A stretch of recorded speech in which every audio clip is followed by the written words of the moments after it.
A long time ago, I was taught there's really no reason not to smile. I mean, even if things are tough, even if it's in a tough situation, if you look at all the positives in your life, there's so much to smile about. So why not smile? And you probably know the research that shows it takes fewer muscles to smile than it does to frown.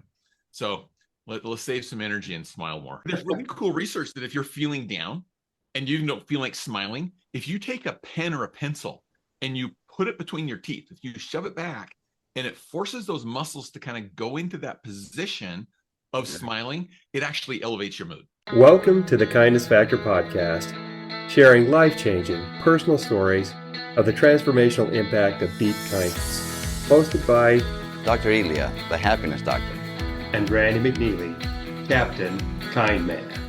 Good morning, my friends. Welcome to another episode of the Kindness Factor podcast. I'm one of your co-hosts, Randy McNeely, Captain Kindman. On this podcast, we share transformative stories of kindness, because kindness delivers the love that reaches hearts and changes lives. And we really appreciate you taking the time to be with us today. And just as a quick reminder, it's a big help for us to be able to get great guests and expand our kindness reach across the globe. If you'll take the time to like and subscribe to this channel if you're watching on YouTube, or if you're listening on your favorite podcast platform, if you'll take just a minute to stop by and leave us a review or even give us some love through some stars. Thank you so much again for joining us today, and we look forward to introducing you to our next amazing guest. Good morning, good afternoon, or good evening, wherever you may be. Welcome to another episode of the Kindness Factor podcast. I'm Randy McNeely, Captain Kindman, and I'm joined by my amazing co-host, Dr. Elia Gourgouris, who are you, Elia? You are... I'm the happiness doctor. That's who I am. The happiness doctor. Every time I see his smile, I can't help but think, he is the happy Greek. He's the happiness doctor. He's the man who brings happiness to everybody who meets him. I am so honored to have the opportunity to work with Dr. Gourgouris. And thank you, Randy. That's very kind of you. You're welcome. You know what? We are honored today to have a wonderful man by the name of Mark Carpenter in the house with us. Let me tell you just a little bit about Mark and what he does. Mark is known as the Master Storyteller. He's on a mission to bring greater humanity into business leadership. He's a popular speaker, a best-selling author. In fact, he's the author of a wonderful book called Master Storytelling and how to turn your experiences into stories that teach, lead, and inspire. And he's also an author of his bestseller, his recent book, Lead Like a Person, Not Like a Position.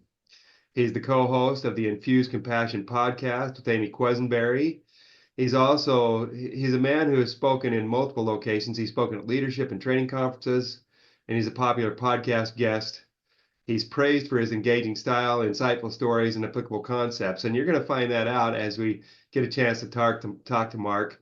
Interesting, Mark and I met not too long ago, but he's one of those guys, you meet him and you start interacting with him, and you feel like, I've been friends with this guy forever, even though you just met him like 30 minutes ago. It's a true honor to have you in the house with us today, Mark. Thank you for joining us. Oh, it's my pleasure. It's my honor to be here with you. And I'll just double that back, that the same with Randy. When I first met him, it was almost this immediate connection. And I've only been on with Dr. Elia for 5-10 minutes, and I feel that connection already with you. And so I really think that this idea of kindness begets kindness, and it creates an automatic connection with us as human beings. Because in our deepest recesses, that's who we are. We want to be kind. I believe that. The beautiful thing about, and I'm just getting to know you as we speak, so this is live, and nothing has been pre-programmed, is your beautiful smile, man. You light up the room. And your smile is real, it's authentic, it comes from deep within, and your countenance, Mark, shows.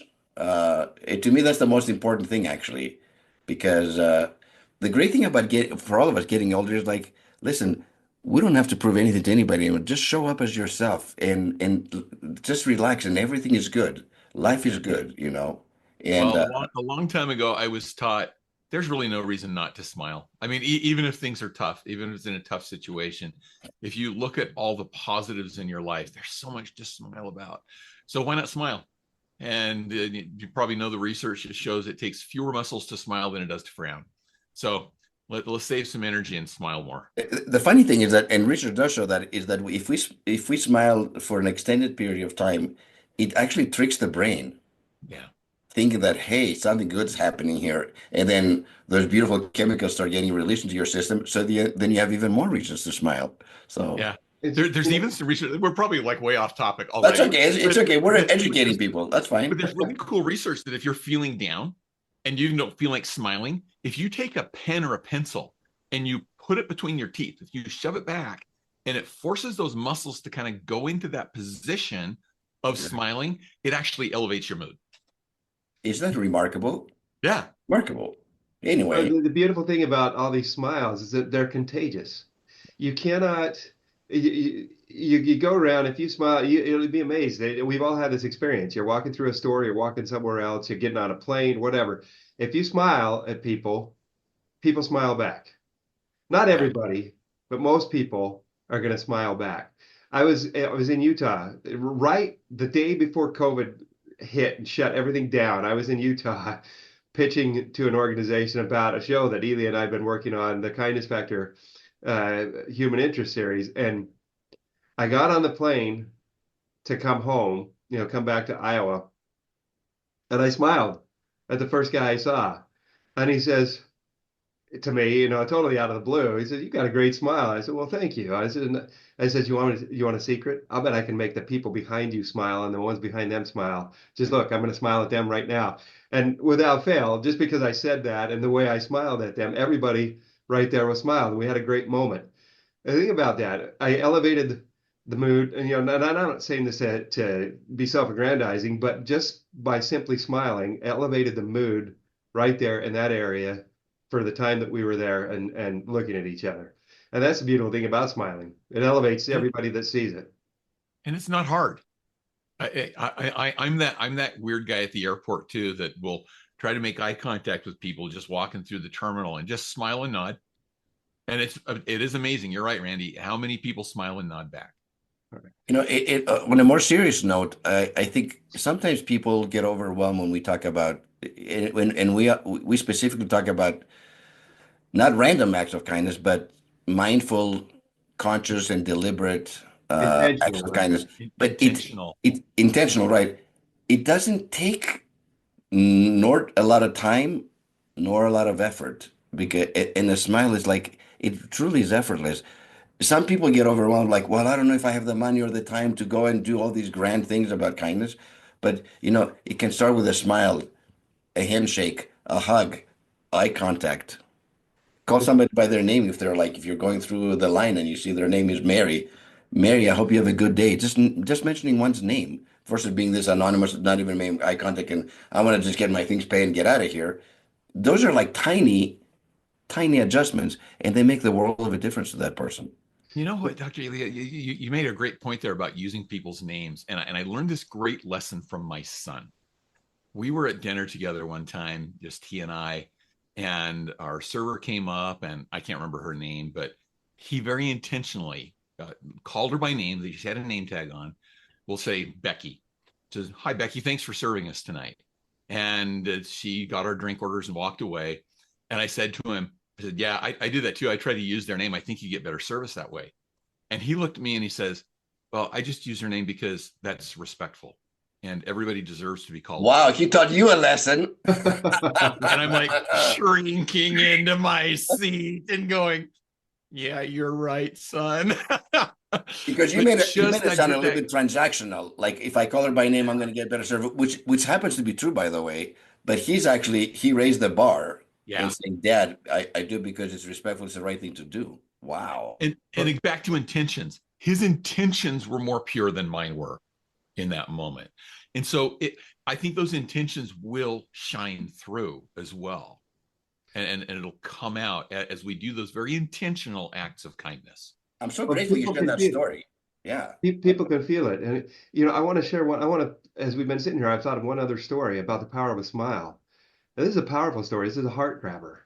You remember, Elia, I don't know if you remember, we interviewed last year a wonderful man by the name of Ken Caputo.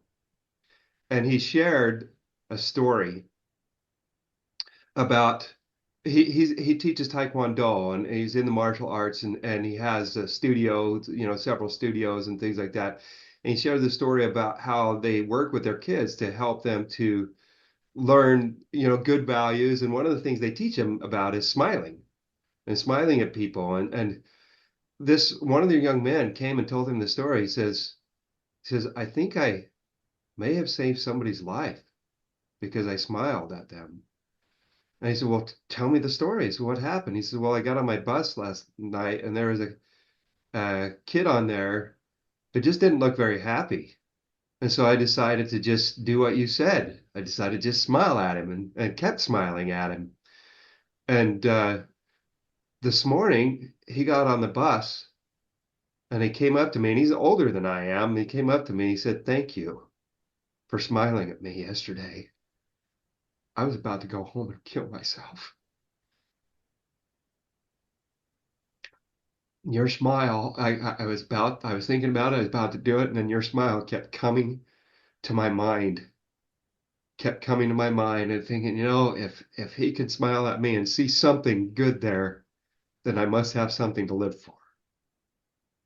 That's pretty I powerful. didn't mean to get so heavy, but that is a powerful illustration of how just a simple act, even something as simple as a smile, that little kind action could save somebody's life. He stepped into the shoes of a kindness hero without even thinking about it, without trying to, and he became that young man's miracle. Well, and And when you're intentional about being kind, you never know when you will be somebody's hero. And even if it's not to the degree of somebody preparing to commit suicide, but just in lightening someone's day, just alleviating someone's day, that you become maybe lowercase h hero, but a hero for that person in that day and in that moment. Mark, who's your kindness hero growing up? We all have at least one. Sometimes it's hard to just come down to there are multiple people that have touched our lives. But is there somebody that you say, that person made such a difference in my life? My life has never been the same as a result of the act of kindness that he or she did towards me. Yeah, there are so many that it's so hard to narrow down to. Um, I was raised by a single parent mom. My dad kind of divorced all of us when I was about 5 years old, and she was a school teacher, and I used to have my peers, because she was a school teacher in the same town we lived in. And my peers would come up to me and say, "Your mom is so mean," and I'd always look at them and go, "Well, she's nice to me." So I don't know what your issue is. It was usually the kids who I knew were misbehaving in class. But Okay. my mother gave me so many opportunities that I look back on and I think, boy, that had to be a tough situation for her, raising 5 kids with herself. And then grandma lived with us too. Grandma was a widow. But even just these 2 single ladies raising these 5 kids had to be so tough. And so I give a lot of tribute to her, but there's so many acts of just simple kindness that I can look back on in my life and think, wow, I need to be more like that. The moments I regret the most, in fact, the reason that I wrote Lead Like a Person, Not Like a Position, is because I look back on times as a leader when I didn't lead with the humanity that I should have. And those are the moments that I regret the most. Now, I wasn't awful. I've had people that were on my team come to me and say, "Hey, I really appreciate how you did this and you did this and you did this." One of my top 2 recently, I had to let him go, and I had to let him go not through any fault of his own. It was an economic thing where we were downsizing in the company, and I'd forgotten this. But he said, 2 weeks after you let me go, you called me and asked me how he was doing, And that meant the world to him. and he remembered that for. Boy, it was probably 20 years between when that had happened and when he mentioned that to me. And Isn't he that still amazing? remembered it. I had forgotten it. Isn't that amazing, that one little act? Yeah. And yet he's remembered it for 20 years. Yeah. Powerful. And so it's all those little acts of people through my life that just, there's kindness heroes all over the. Hello, my wonderful friends. If you could step into the shoes of a kindness hero today, would you want to? I believe that most of you would, and here's an easy way to do that. Simply watch this little video clip by Kindness Worldwide, and if it resonates, Stop by their website today, www.kindnessworldwide.org, and make a donation to support their wonderful mission to bring cultures of kindness to communities throughout the world. And then feel free to share it with your friends and family. Thank you for your support. When a wallet was returned just moments after it was lost, a purpose was found. This one act of kindness inspired the formation of the nonprofit Kindness Worldwide to create a culture of kindness in communities throughout the world. Kindness Week Worldwide mobilized the entire community in York, Pennsylvania, featuring initiatives and playbook programs including blood drives, kindness cards, K-12 and college students embracing kindness, and an innovative means of community policing, kindness citations. If something so magical can happen in York, Pennsylvania, the same and other inspirations can happen anywhere and everywhere. Our Screen Scenes initiative featuring the Kindness Factor will showcase these many stories of kindness. Let's include your community among them. Kindness is the heartbeat of the world. Together, with your support, we can make all its hearts beat as one. All around. But it's oftentimes, though, and you're not the only one that has said that. I think Randy and I both fall in that category, that it's moms early on that either consciously or not, by the way they live their lives, by the way they raised us, what we observed our moms doing for other people, embedded the importance of kindness in our lives. It happens so often, and I think the three of us are blessed to have had moms like that, actually. Yeah. If I can share one more example that comes to my mind from my youth. I played the violin. I still play the violin, but I played the violin regularly when I was younger, and I was selected into this kind of an honors orchestra. And they asked me at the time, they were short on viola players. And so they knew I could also play viola, and they asked if I'd switch over to the viola section. And I was fine doing that, even though that wasn't my primary instrument. And for those of you who don't know music or especially strings, right here, yeah, I'll be the identificator. Well, it's a different clef. You read the notes differently for the viola part than you do for the violin part, and so that's why not everybody can switch over. But I'd already worked on that. I'd already known that. Okay. Anyway, so then we had auditions for seating, and again, if you're not familiar with how orchestras work, the people at the front closest to the conductor are considered the best players, and then it goes back from there. And when the seating came out for the viola section, I was in the second seat, and I went, really? Because this isn't my primary, and the guy who's sitting behind me, I actually know he's better than me. So I thought he must have had a bad audition or something. It's really weird. But anyway, I took that seat for our first rehearsal. After that rehearsal, a couple of the assistant directors who were actually coordinated the auditions pulled me aside. And I know this is a long way to get to this, but this is such an important moment of kindness. And they said to me, Mark, we are really, really sorry. There was a mistake. There was a mix-up in the auditions, and they had your names confused, you and the guy behind you. And he's actually in second chair. You're actually in fourth. And I'm really sorry. And the thing that struck me was how compassionate they were about the way they addressed it. They respected me enough as an 18-year-old kid, a 17-year-old kid, that they would apologize that much instead of just saying, hey, you know what? You're not where you belong. You actually get in the back. Where you are. Move back. Move back. Get out of that Move seat. back, buddy. That's not your place. and it was not a big deal to me that I was moving back, because I really felt that's more like where I belonged. But I started to tear up just because they were so kind in the way they approached that. When they also did the not right thing, have though. to be kind. They did the right thing, though, by you, because they can, like, well, we don't want to disappoint this 18-year. He thinks he's second, now he's got to move back to fourth. So I think it was important for them to explain what happened and apologize. I think they did the right thing, actually. That's Absolutely. It would have been unkind to have left me in that spot and left the guy who deserved to be in that spot behind me. And so that's a kindness too. Sometimes we feel like, especially in business settings, well, it's not kind to correct this person. Well, that's actually opposite. It's unkind to let bad behavior go and let people think that that's acceptable or okay and not help them grow. But you don't have to do it in a confrontational or an aggressive or a negative way. Correction can be kind.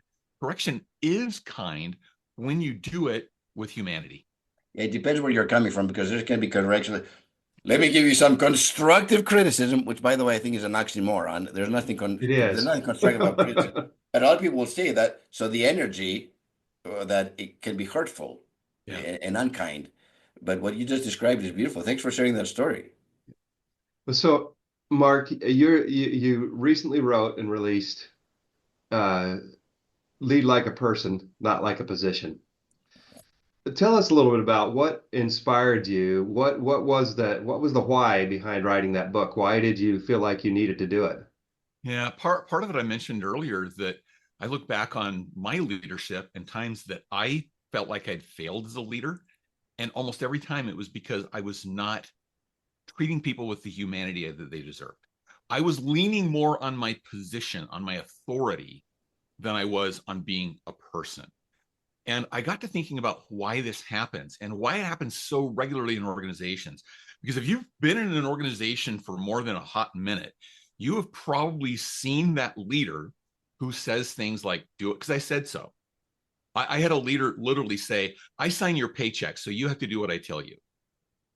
Okay. Great way to motivate me. Yeah, it was a great way to motivate me to Thanks update for my resume, yes. and leave the company. But why? Why do we do that? And I think it's because of how we fail our first-time leaders. Think about this. You've got a frontline team that needs a new leader. Who typically gets promoted to lead that team? Whoever the senior person is. Senior person or the top performer on the team? Does that qualify them to lead people? Not necessarily. Maybe. And that's the right answer. Maybe, maybe not, but not necessarily. But we put them in this position now where their fundamental role is leading people. And that's what's different than the role that they've had before, is now they're leading people. And what training do we give those people? Too often they're thrown into the fire without having any training. I mean, I can speak from personal experience. Me too. And even when we do get training, what do we get training on? Systems, processes, policies, functions. Those are all position-based skills. But what do we not get training on? How to lead like a person. People. Yeah. How do you treat people, and how do you deal with people issues, not system issues? And that's when you bring consultants like me to talk about the human factor. Well, that's it. And me, and that's what I'm doing now, is trying to avoid those types of problems. Yeah. But at times, when times are good, new leaders will get by on those position skills. It's when times get difficult that they need those people skills even more. And then that's when they start leaning back on their position skills. I use this quote often. It was an ancient Greek poet named Archilochus. He said, "We do not rise to the level of our expectations. We fall to the level of our training." Wow, that's very wise, actually. When did he say that? Wow. This was like 200 BC. Okay, so that statement has been around for a long time. And think about it, if we only train people on here's how to function within your position, times get tough, and what do they fall back on? Their position, because that's what they know.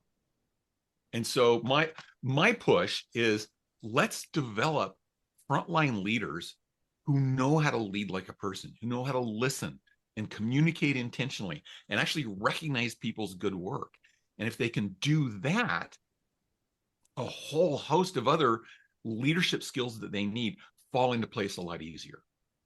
You know, and then when there is a crisis or a challenge, what they can fall back is their humanity. Yes, absolutely. And you will never feel regret for doing that. My goodness, Mark, I'm looking at the time and we've already whizzed through this half hour, and my goodness, we could keep going. I mean, there's so many interesting things that have come up. And we didn't even get a chance to talk about your master storytelling book, but we'll have, that means we'll have to have you again for round two. Well, okay. If we have to twist your, but you know what? He's a master storyteller. That's why the time went by so fast, because Well, that you're is. great at sharing stories. And what a pleasure. Okay, we're not done yet. You got to give us your Well, top three nuggets. Nuggets, okay, well, nuggets. and let me just say this about storytelling really quickly too. That's part of connecting with people as human beings. Yeah. That's part of the communicating intentionally as a leader, is you connect with your team better when you explain the why through a story, through an example, through an experience, and that's what connects people stronger. So that's what I think really connects. So Dr. Gourgouris, I can't say your name right. Gourgouris. Gourgouris. Thank you. Dr. Elia. Dr. Elia. Dr. Elia is usually easier for me, but you asked me to give three nuggets. Is that what your question? Three nuggets, three pearls of wisdom that you'd like to share with our audience. Yeah, I think I'll just reflect back on what we've just said. First, you never regret treating people with kindness, especially in leadership positions. Second, we didn't talk in detail about this, but there are so many positive business reasons to lead like a person. It's going to help improve your retention. It's going to help motivation within your team. It's going to help people give more discretionary effort. It will help with performance. And so being compassionate, being kind, treating people like people has solid business returns on it. And then I'll go back to how we started the conversation. Just smile every day. Take some time to smile every day. Be intentional about smiling to other people. You do not know the positive impact you can have on others and yourself simply by smiling. Beautifully said. Beautifully said.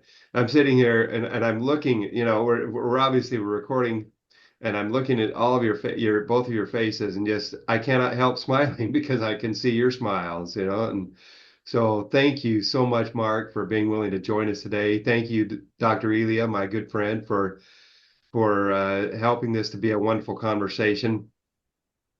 We are thankful for you, our audience, for taking the time to spend a few minutes with us. You know, you could be doing other things, but you spent your time here, and we appreciate you for that.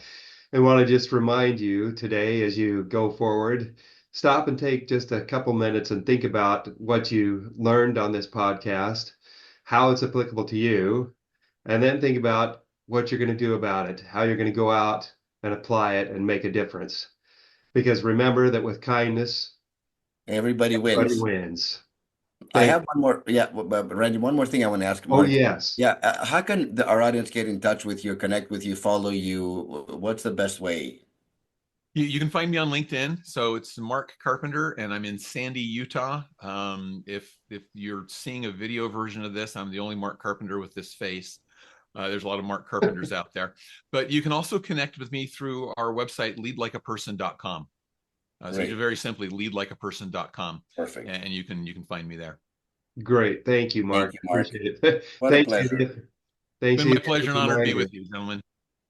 I also want to express my gratitude to Randy, because he's the one that predominantly finds amazing guests, and that he's introduced me and through these people that has blessed my life. So Randy, you are if Mark is the master storyteller, I'm the happiness doctor. You are the master networker, man.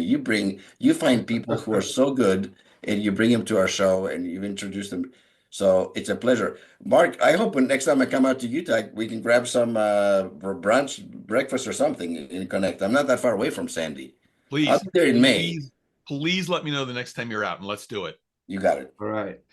Again, thank you to our audience for taking the time to listen to us. And as we always finish up, remember that with kindness, everybody wins. Everybody wins. That's it.